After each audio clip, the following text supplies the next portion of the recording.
नमस्कार साथियों, स्वागत है आप सभी का आज के इस वीडियो लेक्चर में।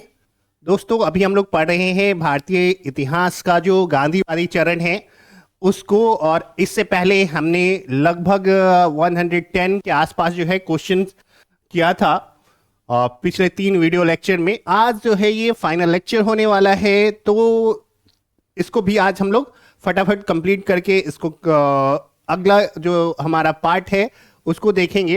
अगले सेशन में हम लोग देखने वाले हैं जो नरमपंथी और गरमपंथी जो थे, है ना, भारतीय राष्ट्रीय कांग्रेस के जो पार्ट है उसके बारे में हम लोग पढ़ेंगे, उससे रिलेटेड कैसे क्वेश्चन पूछे जाते हैं। और उसके बाद जो है हम लोग 1857 की क्रांति से रिलेटेड कॉन्सेप्ट को देखने वाले हैं। समय बहुत कम है, इसलिए मेरा जो पूरा प्रयास है कि फटाफट से आपको जो भी है वो करा दिया जाए, जितने क्वेश्चन हैं ज़्यादा से ज़्यादा प्रैक्टिस करा दिया जाए। आपको एक बार जब देखा रहेगा तो आप आसानी से टिक कर पाओगे, सही से सिलेक्शन कर पाओगे। तो चलिए शुरू करते हैं आज का ये जो लेक्चर है। और अगर जिन्होंने भी जो पहली बार हमको देख रहे हैं हमारे इस वीडियो को, वो इससे पहले उनको बता दूं कि इससे पहले हमने 3 और वीडियो जो है गांधीवादी चरण से रिलेटेड पहले ही चैनल पे उपलब्ध करा दिया है। तो आप जरूर से जरूर जाके उस पार्ट को देख लेंगे तो आपको और ज़्यादा बेहतर समझ जो है वो आ जाएगी। और अगर आपने हमारे चैनल को सब्सक्राइब नहीं किया है तो सब्सक्राइब भी जरूर से जरूर कर लेंगे, ठीक है, क्योंकि आगे आने वाले सारे इंपॉर्टेंट जो है क्वेश्चन आपको इस पे मिलते चले जाएंगे। लगभग 15-16 को जो एग्ज़ाम है उसके लिए आपको थोड़ा सा अगर अच्छे से आपने प्रयास कर लिया तो आपकी जो सफलता है उसकी संभावना बहुत ज़्यादा हो जाएगी। तो चलिए शुरू करते हैं बिना देर किए हुए, और पहला क्वेश्चन हम लोग देखते हैं। मैं जहाँ पे थोड़ा बहुत आइडिया लगेगा कि हाँ आपको इसके बारे में थोड़ा सा एक्स्ट्रा बताने की ज़रूरत है, केवल मैं उसी पे थोड़ा बहुत डिस्कस करूँगा। नहीं तो ऑब्जेक्टिव में बहुत ज़्यादा प्रैक्टिस की ज़रूरत होती नहीं है। सीधे हम लोग आप ऑप्शन चूंकि आपके स्क्रीन पे दिख रहा है तो मैं सीधे आंसर टिक कर दूंगा, क्योंकि टाइम जो है आपका सेव हो जाए, है ना। क्योंकि होता क्या है कि नहीं, अगर आपको पता रहता है तो ऐसे भी आप कुछ नहीं कर सकते, है ना। आप वेट करते हो कि क्वेश्चन का आंसर क्या है ये पता कर पाए, तो इससे बेहतर है कि हम लोग लगातार जो है टाइम सेव करने के लिए जो ऑप्शन है उसको, जो आंसर करेक्ट आंसर है उसको डायरेक्ट टिक कर ले। चलिए तो हम लोग शुरू करते हैं। पहला क्वेश्चन आज का देखते हैं क्या है हमारे पास। निम्नलिखित में किसके कारण सार्वजनिक रोष की लहर उभरी जिसके फलस्वरूप जालियांवाला बाग में ब्रिटिश द्वारा जनसंहार की घटना घटी, है ना। आपको पता है जालियांवाला जो बाग 1919 में हुआ था ये घटना, और ये किसके कारण हुआ था। तो उस समय एक कानून आया था जिसको हम लोग कहते हैं रॉलेट एक्ट, है ना, क्रांतिकारी और अराजकतावादी अधिनियम जो था। उसी के कारण जो है विरोध की भावना लोगों में आई, और उसका विरोध जब किया गया तो उस समय क्या हुआ कि ये उसी के फलस्वरूप, है ना, आगे चल के बहुत सारी जो स्थितियां बनी जिसके कारण ये जो है जालियांवाला बाग की घटना हुई। चलिए अगला देखते हैं क्या है। पुस्तक the story of the integration of Indian states किसने लिखी है ना। The story of the integration of Indian states.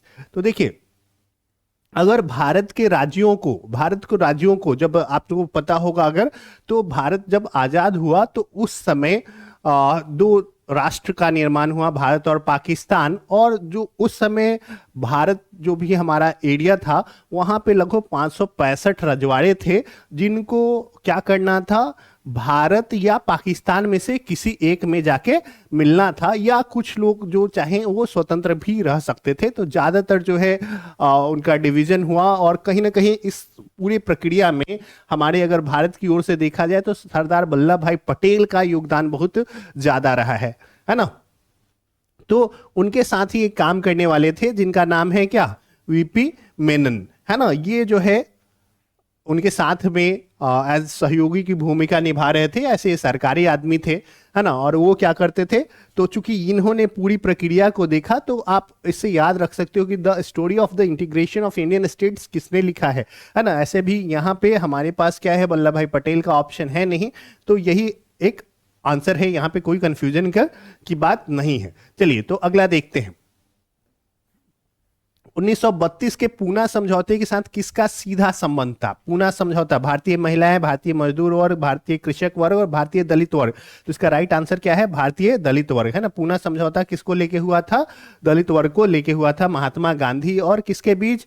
B are Ambedkar के बीच। ठीक है, वो चाहते थे कि हिंदू से अलग, है ना, एक उनको सेपरेट क्या किया जाए, उनके लिए आरक्षित सीट कर दिया जाए, है ना। तो इसके लिए महात्मा गांधी ने अनशन किया था, आमरण अनशन। ये आपको थोड़ा बहुत पहले पता है ना। भारतीय स्वतंत्रता संघर्ष के दौरान निम्नलिखित में किसने फ्री इंडियन लीजन नामक सेना बनाई, है ना। फ्री इंडियन लीजन, है ना, इसका ये नाम की सेना किसने बनाई? तो इसका सही आंसर है सुभाष चंद्र बोस, है ना। सुभाष चंद्र बोस ने फ्री इंडियन लीजन नाम की सेना बनाई थी।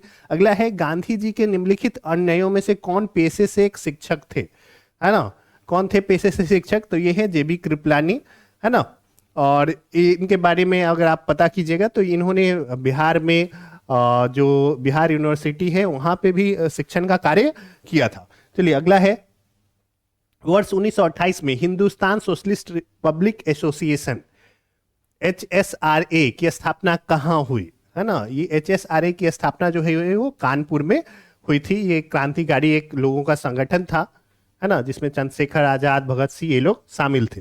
ठीक है, अगला है, जालियांवाला बाग में प्रदर्शन के लिए क्यों लोग जमा हुए थे? तो जालियांवाला बाग में प्रदर्शन के लिए एक तो ऑप्शन क्या था कि उस दिन बैसाखी थी और लोगों को पता नहीं था कि क्या हो रहा है, मार्शल लॉ जो है वो लगा हुआ है उस इलाके में।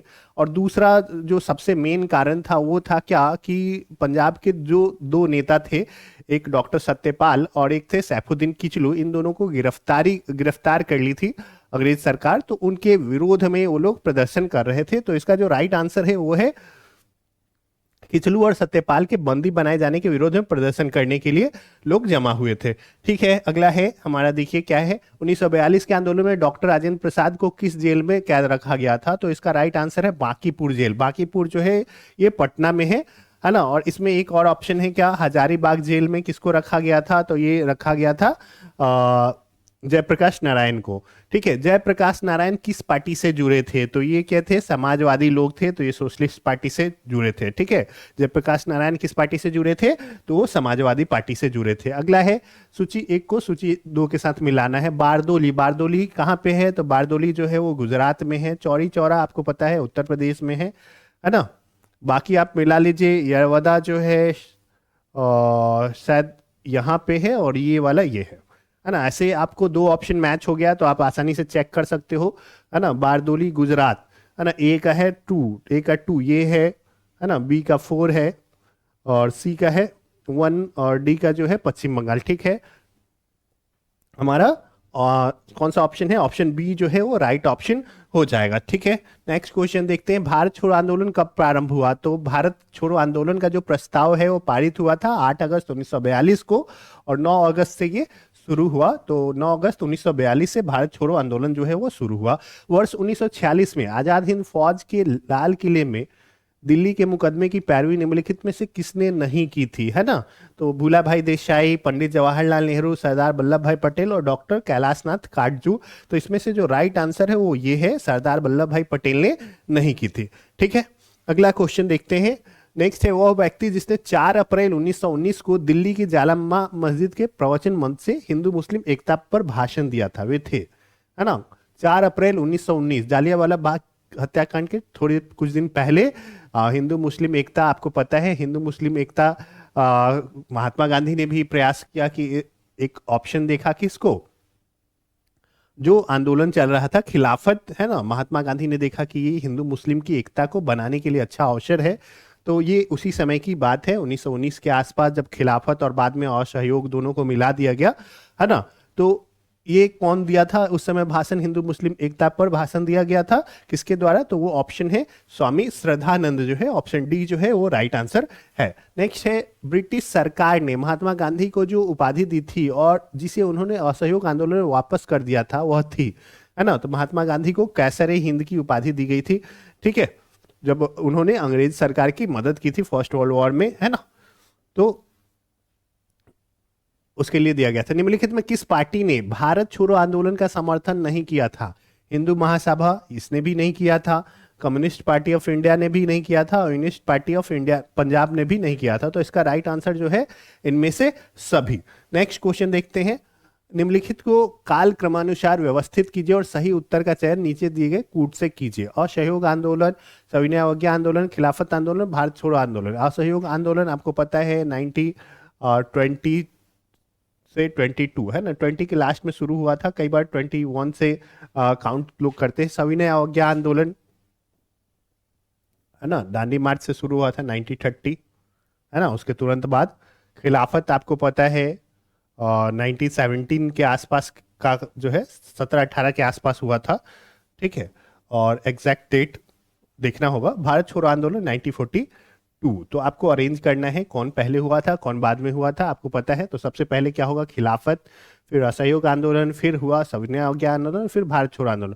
ऑप्शन हमारा क्या हो जाएगा, खिलाफत 1 नंबर पे आएगा, तीसरा पहला, ये है ऑप्शन सी जो है वो राइट आंसर है, ठीक है।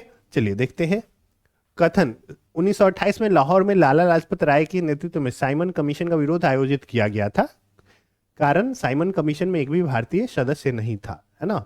वो सही बात है ना। और 1928 में जो है लाहौर में लाला लाजपत राय के द्वारा जो है साइमन कमीशन का विरोध किया गया, और उसमें इसलिए किया गया क्योंकि उसमें एक भी भारतीय नहीं था।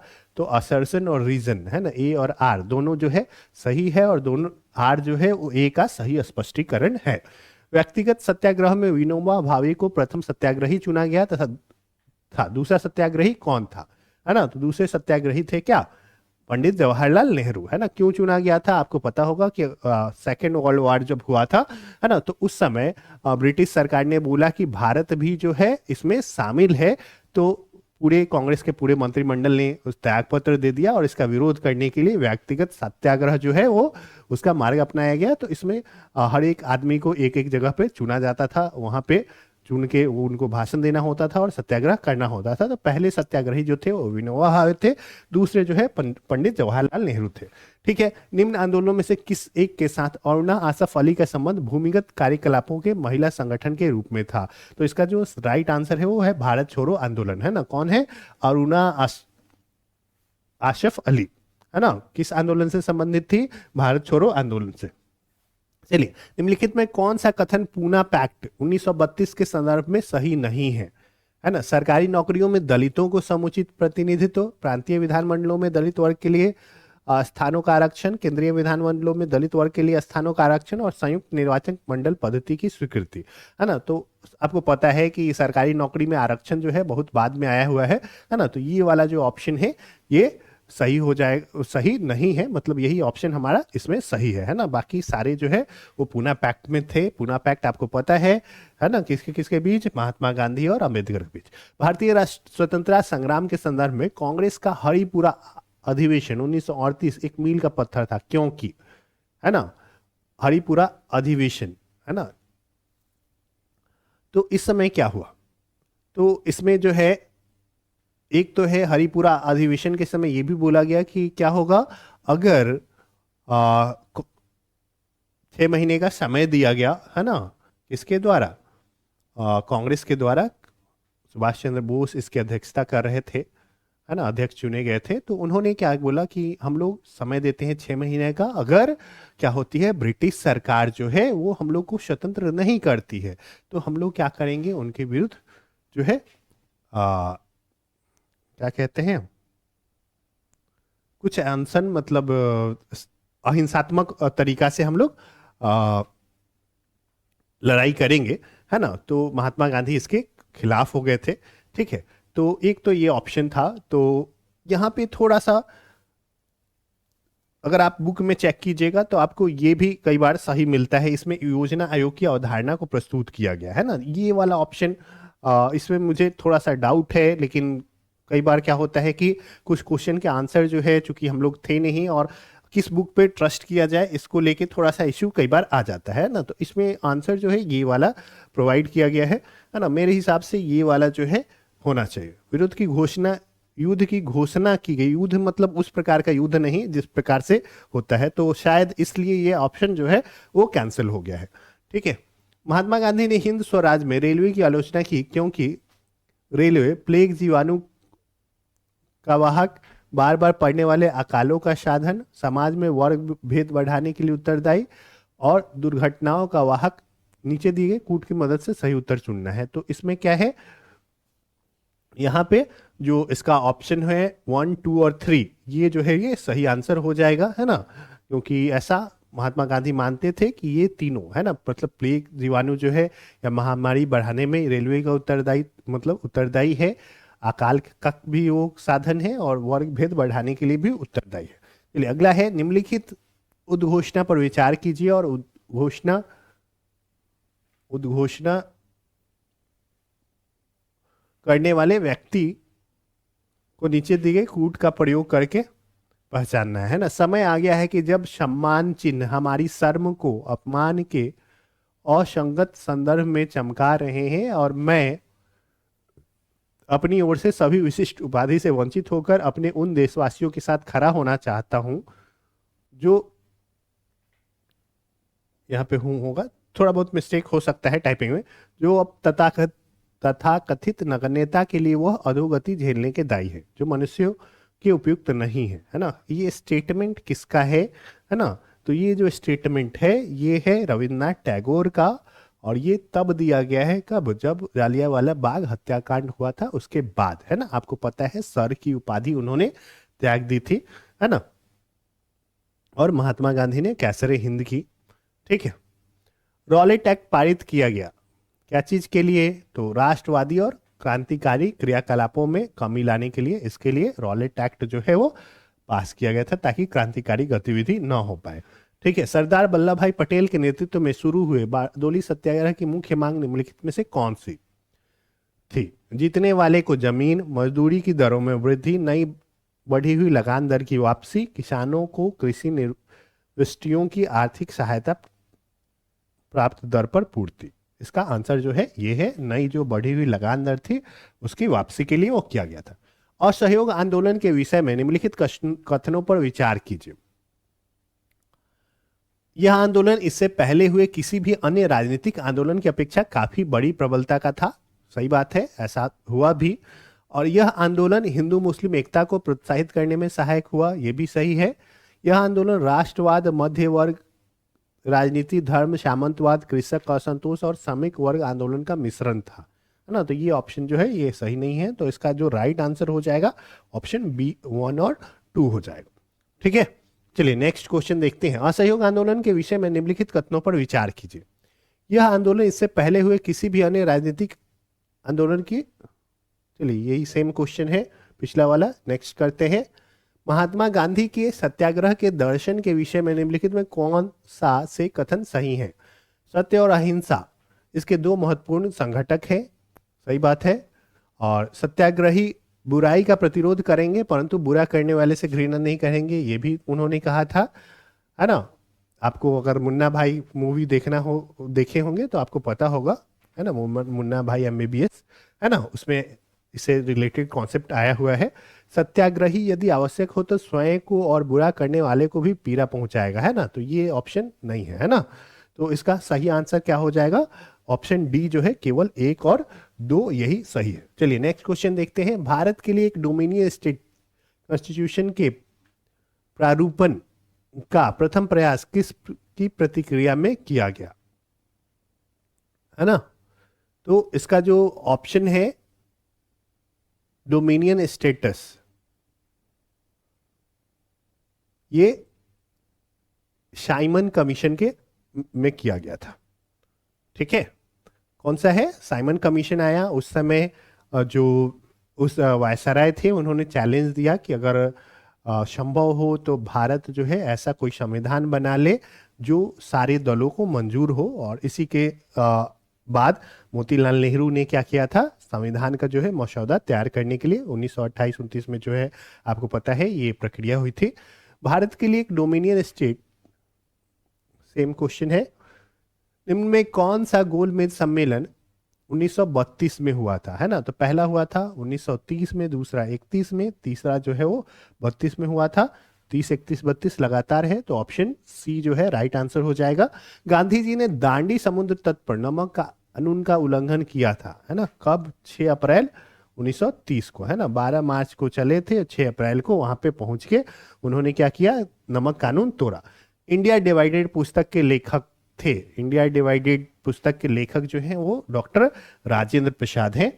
ठीक है, इंडिया डिवाइडेड, है ना, इंपॉर्टेंट क्वेश्चन है। इंडिया डिवाइडेड पुस्तक के लेखक है डॉक्टर राजेंद्र प्रसाद। ठीक है, निम्नलिखित में से किसने सभी तीनों गोलमेज सम्मेलनों में भाग लिया था, है ना। तो इसका बहुत ही पॉपुलर क्वेश्चन है। B.R. अम्बेडकर जो थे वो तीनों में भाग लिए थे, और महात्मा गांधी दूसरे गोलमेज सम्मेलन 1931 में भाग लिए थे। मैं एक समाजवादी और गणतंत्रवादी हूं और मुझे राजाओं और राजकुमारों में विश्वास नहीं है, यह वक्तव्य संबंधित है ना। समाजवादी कौन है, तो जवाहरलाल नेहरू थे समाजवादी, सुभाष चंद्र बोस थे। तो इसमें हमारे पास ऑप्शन कौन सा है, जवाहरलाल नेहरू का। तो ये आंसर हमारा सही है। गांधी जी दक्षिण अफ्रीका में कितने वर्ष रहे, है ना। गांधी जी दक्षिण अफ्रीका में रहे थे कब, 1893 में गए थे और 1914 में वहां से निकल लिए थे, है ना। तो हमारा जो राइट आंसर है वो 21 वर्ष है ना। 15 में भारत आ गए थे, ये आपको पता होगा। ठीक है, नेक्स्ट क्वेश्चन देखते हैं। भारतीय राष्ट्रीय कांग्रेस के 1924 के अधिवेशन से महात्मा गांधी द्वारा मात्र एक बार अध्यक्षता की गई, यह अधिवेशन कहाँ हुआ था, है ना। तो ये जो है अधिवेशन हुआ था कहाँ पे, बेलगाम में। आप याद रख सकते हैं ना, कैसे कि गांधी जी ने लगाम लगाया था, ऐसे भी चौरी चौरा हत्याकांड हुआ उसके बाद, है ना। चौरी चौरा हत्याकांड के बाद गांधी जी ने लगाम लगाने का प्रयास किया बेलगाम में, ऐसा कर सकते हैं। लेकिन चौरी चौरा 22 में हुआ है ना, 24 में ये हो रहा है, आप इसको याद रखना है। चलिए नेक्स्ट है। भारत छोड़ो आंदोलन के उपरांत सी राजगोपालाचारी ने दी वे आउट नामक पैम्फलेट जारी किया। निम्नलिखित में कौन सा एक प्रस्ताव इस पैम्फलेट में था, तो इस पैम्फलेट में था संवैधानिक गतिरोध का हल करना। ठीक है, सीधे याद रखना है, इतना करने की जरूरत नहीं है। ठीक है, चलिए नेक्स्ट है। निम्नलिखित में कौन क्रिप्स मिशन के साथ कांग्रेस के आधिकारिक वार्ताकार थे, ये भी अच्छा क्वेश्चन है। ठीक है, तो इसका जो राइट आंसर है वो पंडित जवाहरलाल नेहरू और मौलाना अबुल कलाम आजाद, है ना। कौन कौन थे आधिकारिक वार्ताकार, पंडित जवाहरलाल नेहरू और मौलाना अबुल कलाम आजाद। नेक्स्ट क्वेश्चन देखते हैं। भारतीय स्वतंत्रता आंदोलन के संदर्भ में उषा मेहता की ख्याति, इनकी जो ख्याति है उषा मेहता की, वो है क्या चीज के लिए, तो भारत छोड़ो आंदोलन की बेला में गुप्त रेडियो चलाने हेतु है। ठीक है, तो ऑप्शन ए जो है हमारा राइट आंसर है।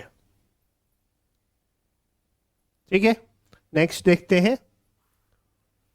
वे राष्ट्रीय नेता कौन थे जो 1925 में सेंट्रल लेजिस्लेटिव असेंबली के अध्यक्ष निर्वाचित हुए थे। तो सेंट्रल लेजिस्लेटिव असेंबली विधानसभा, है ना, केंद्रीय विधानसभा के अध्यक्ष चुने गए थे विट्ठल भाई पटेल 1925 में।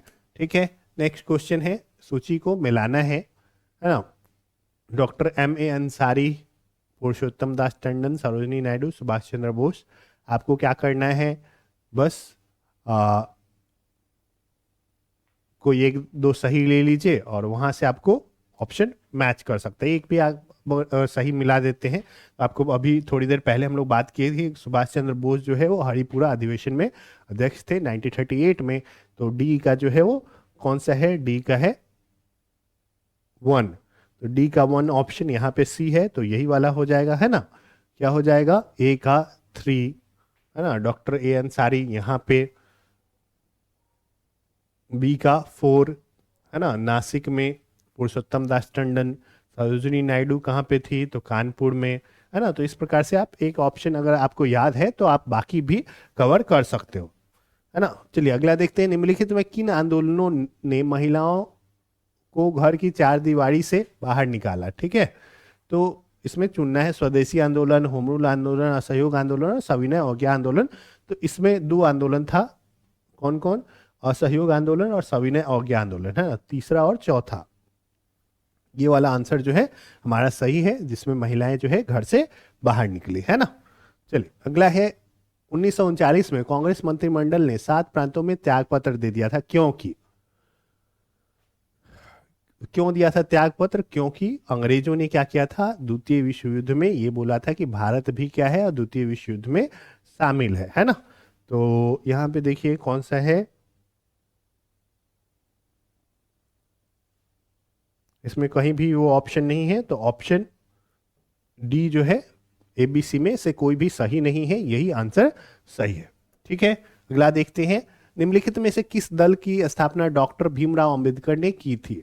Doctor Bhimrao Ambedkar, presidents of workers party of India, all India schedule caste federation, independent labour party, है ना। तो इसमें से ये और ये, all India schedule caste federation और इंडिपेंडेंट लेबर पार्टी, 2 और 3 जो है वही इनके द्वारा स्थापित किया गया था, डॉक्टर भीमराव अंबेडकर के द्वारा। ठीक है, नेक्स्ट है 1932 ईस्वी में महात्मा गांधी ने मरण पर्यंत उपवास प्रधानतः इसलिए किया कि 1932 में क्या हुआ था?